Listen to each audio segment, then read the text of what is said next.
It is common for the Tennessee House and Senate to have differing opinions on legislation, but a few lawmakers now say the divisions are worse than they have seen in a long time. News Channel 5's Chris Davis shows us how this could impact some major initiatives. Reconsider table. Next bill, Mr. Clerk. House Bill 27. This legislative session alone, lawmakers will consider more than 3,000 bills. I renew my motion. So yeah, it should come as no surprise as time winds down. And I will leave you 2 seconds to ask anything else you want. There will be disagreements. We're in two different spots. But the biggest divides this session aren't just between Republicans and Democrats. It's discouraging to see so little cooperation and sort of cross-chamber work.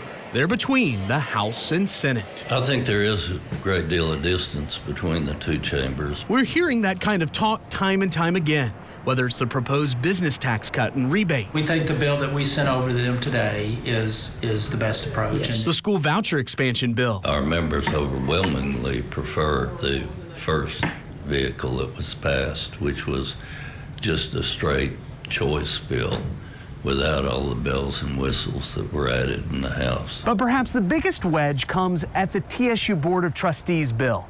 On the House side, they want just a few members vacated.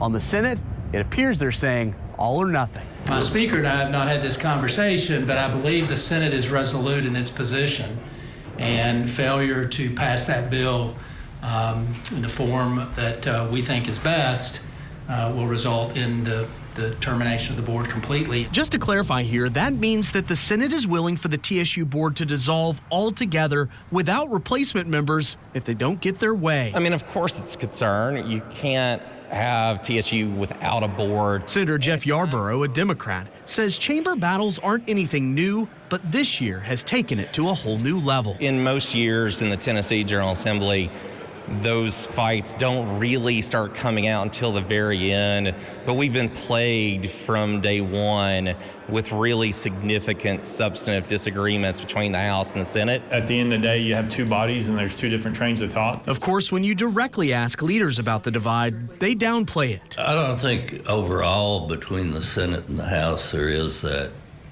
divide. But on certain issues, there's a great deal of difference. But at the end of the session, when the clock actually runs out, we'll see just how true those words really are. We should legislate like grown-ups. With photojournalist Devin Crawford, Chris Davis, News Channel 5. If both chambers can't agree on finalized language, the effort to change the law could die altogether.